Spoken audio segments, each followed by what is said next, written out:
आपका स्वागत है मेरे चैनल ड्राइविंग विद नॉलेज में। हम इसमें आपको ट्रैफिक नियमों के साथ साथ अन्य सामान्य जानकारी भी प्राप्त होगी। कृपया मेरे चैनल को सब्सक्राइब, लाइक तथा फॉलो करें। यदि कुछ जानकारी चाहिए तो उसके लिए कमेंट भी करें। बस कंडक्टर की प्रारंभिक कर्तव्य भाग 2।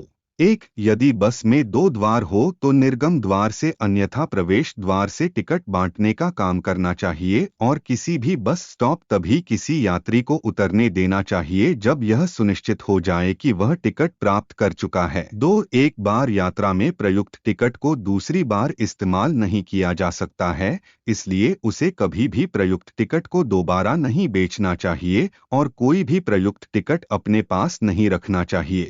3. यदि कोई यात्री उचित किराया देने से इनकार करे तो कंडक्टर उस यात्री को तत्काल पहले स्टॉप पर बस से उतार दे। अगर स्थिति यह हो कि यात्री किराया देने और बस से उतरने से इनकार करता है तो संवाहक को चाहिए वह लाइन पर उपस्थित परिवीक्षण कर्मचारी वर्ग अथवा पुलिस की सहायता प्राप्त करें। इसके अलावा उसे चाहिए कि वह उस घटना के संबंध में एक रिपोर्ट जिसमें उस यात्री और यदि गवाह हो तो उसके नाम और पते आदि का उल्लेख मौजूद हो यातायात अधीक्षक को भेज दे। 4. यदि संवाहक कोई गलती करे तो वह तत्काल मौके पर मौजूद परिवीक्षण कर्मचारी वर्ग के किसी सदस्य को अपनी गलती के बारे में सूचित करें और उसकी सलाह प्राप्त करें।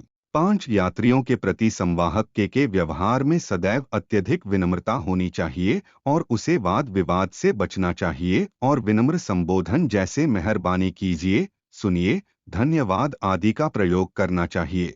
हमेशा उसे यह बात याद रखनी चाहिए कि विनम्र और शिष्ट व्यवहार पर उसे कुछ खर्च नहीं करना पड़ता है और दूसरी ओर यात्रियों पर अच्छे व्यवहार का उत्तम प्रभाव पड़ता है। 6. मार्ग में आने वाले बस स्टॉप पर पहुंचने से पहले ही उनके नामों की स्पष्ट रूप से घोषणा करनी चाहिए और कभी भी कोई यात्री पूछताछ करें तो उसका पर्याप्त और ठीक उत्तर नरमी के साथ देना चाहिए।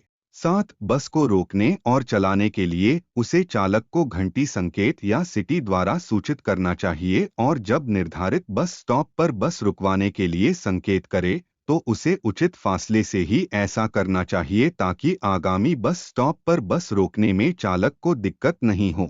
8. यात्रियों को सुव्यवस्थित ढंग से बस में चढ़ने उतरने के लिए वह पहले उतरने वाले यात्रियों को उतर जाने दे और उसके बाद ही यात्रियों को बस में आने की इजाजत दे। उसे इस बात का ध्यान रखना चाहिए कि बस स्टैंड पर कतार में खड़े हुए प्रतीक्षार्थी यात्रियों को ही बस में सवार होने के लिए अग्रता प्रदान की जाए। 9. उसे उतरते अथवा चढ़ते हुए यात्रियों की सुविधा का पूरा ध्यान रखना चाहिए और जहां तक संभव हो वृद्ध व्यक्तियों, बच्चों की सहायता करनी चाहिए और बस को चलाने के लिए तब ही संकेत देना चाहिए जब यात्री या तो नीचे उतर गए हो या बस के अंदर पहुंच चुके हो और पायदान पर कोई यात्री मौजूद नहीं हो। 10. कंडक्टर को न तो स्वयं बस के पायदान पर खड़े होकर यात्रा करनी चाहिए और न ही किसी यात्री को ऐसा करने देना चाहिए। 11. बस सेवा की वक्त की पाबंदी कायम रखने के लिए उसे पूरी कोशिश करनी चाहिए। 12. यदि कोई यात्री शिकायत पुस्तिका में कुछ लिखने के लिए शिकायत पुस्तिका मांगता है तो कंडक्टर को चाहिए कि वह अपने पास मौजूद शिकायत पुस्तक देने से कभी भी इनकार नहीं करें। 13. मार्ग में स्थित अथवा अंतिम स्टॉप के समय पालकों अर्थात टाइमकीपर बूथ में ड्यूटी पर उपस्थित समय पालकों के पास आगमन और प्रस्थान का समय लिखवाएं। 14. अंतिम स्टॉप पर पहुंचते ही मार्ग पत्रक बंद करना चाहिए और अगले ट्रिप के लिए टिकट ब्लॉकों के टिकटों की आरंभिक संख्या मांग पत्रक पर लिखनी चाहिए।